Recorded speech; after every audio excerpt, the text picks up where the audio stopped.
Welcome and thanks for joining us today for this webinar about topical hemostasis in hospital outpatient and ambulatory surgery. Before we begin, I'd like to ask you all to please participate in the CME pretest assessment.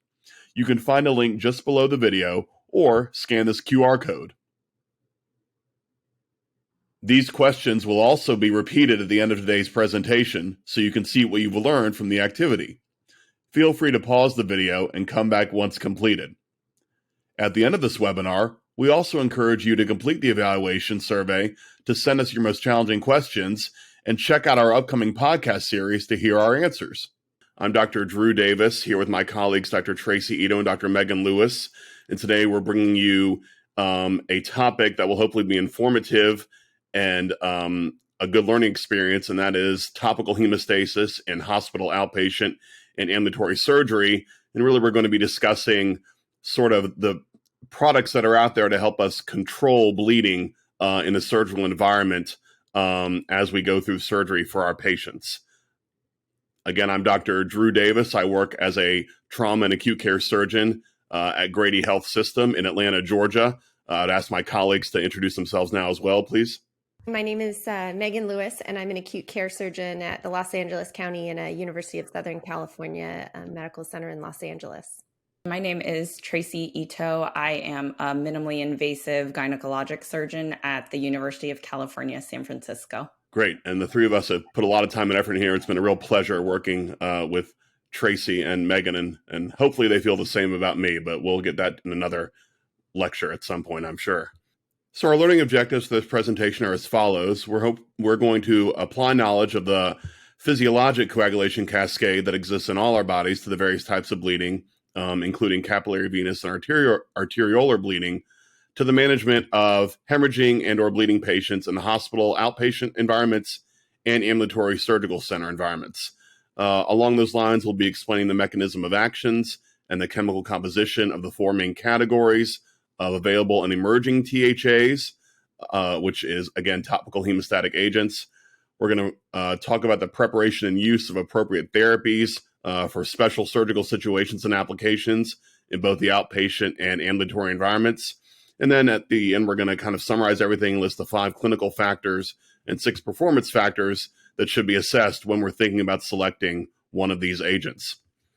So to start, we're just going to have a brief review of the physiology of bleeding and what our bodies do to initially control it, and then we'll dovetail into how we augment that with these products. So principles of hemostasis. Obviously, hemostasis can either be normal, where the body works normally and blood clots at the site of a local injury, but that's carefully orchestrated and regulated to both promote quick and effective healing so that there is not excessive bleeding or over thrombosis and over clotting, which would be dysregulated hemostasis, as seen on the right there.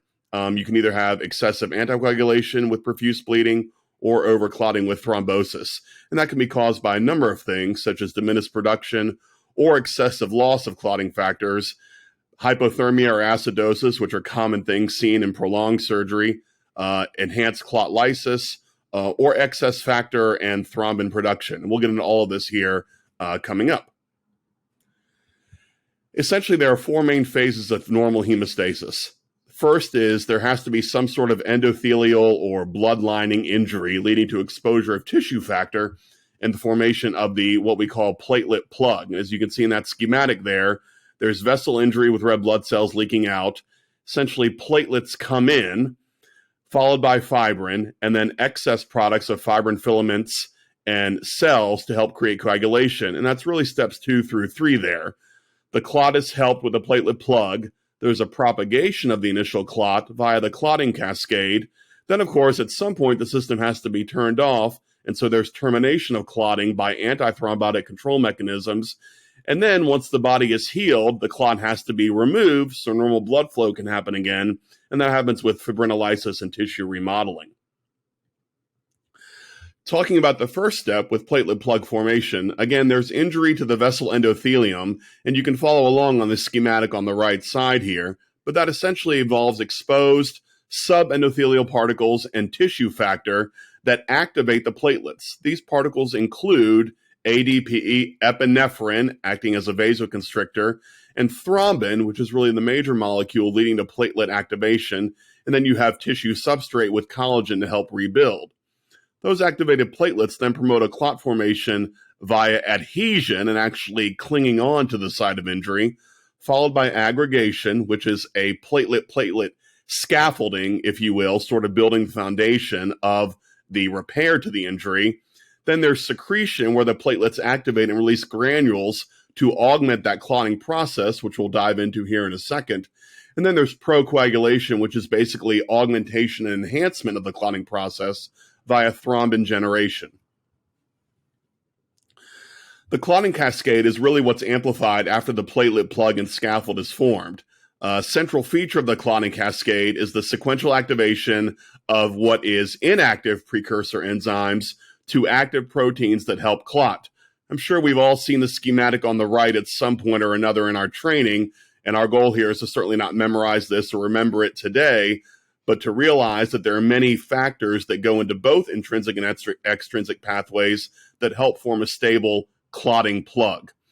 This process basically revolves around the concept of amplification and propagation of the clotting process, which is continually facilitated by other protein complexes as previously described. And this also requires a careful orchestration, as previously mentioned, of being able to stop this process so that overclotting does not occur. But again, the clotting cascade is classically described as the interaction between these two pathways, the intrinsic and the extrinsic. With regard to, again, the details of it, the tissue factor is exposed at the wound as step one. Tissue factor interaction with activated factor 7 then is the main physiologic event out of the two cascades or pathways that initiates clotting. And then that combination of interaction generates thrombin, which is amplified by more feedback mechanisms as we previously started. So just as a little explaining this diagram, we have the extrinsic pathway with the injured vessel and the tissue factor. That activates factor 7, which then activates other molecules and proteins and substrates, as you see there, to ultimately convert prothrombin, the inactive precursor, to thrombin, the active enzyme, which helps convert fibrinogen to fibrin and helps propagate the stable clot on top of the platelet scaffold. And all this is continuously ongoing and happens within milliseconds, as you can imagine, when the body is able to. Now, as we mentioned, we don't want overclotting to happen and complete clogging of blood vessels. So how is this clotting mechanism stopped? The termination of the clotting is mediated by, obviously, a complex interplay of anticoagulant proteins, antithrombotic pathways, and dilution of those proteins and removal of those activated cellular mechanisms. Essentially everything in reverse once the body is able to get collagen and connective tissue substrate in there to repair the injury. And this prevents excessive clotting and thrombosis, as we've discussed. The main pathways to prevent this thrombosis include using tissue factor pathway inhibitor, C1 esterase inhibitor, activated protein CNS, and even nitric oxide to help with dilation.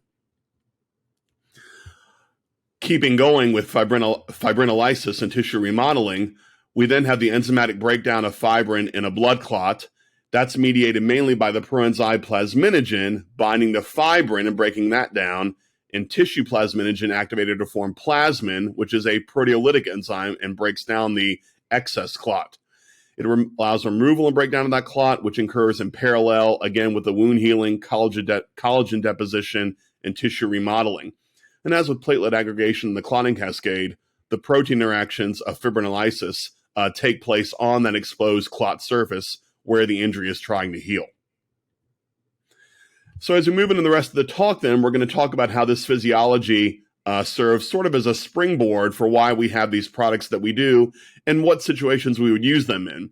Some general principles of hemostasis in surgery that we're going to discuss include using good surgical technique, such as fabric pads, lap pads, gauze, sponges, and the like, along with our classic sutures and staples and ligating clips to prevent major bleeding. Augmenting the natural physiologic process with surgical maneuvers and topical hemostatic agents to help the body recover more quickly and efficiently and get the patient on the road to recovery. These THAs become important because they are used as an adjunct to what the body is already doing and what we are doing as surgeons, but are not a substitute for meticulous surgical hemostasis. using cautery, clips, sutures, etc., to really control major evident bleeding when you see it.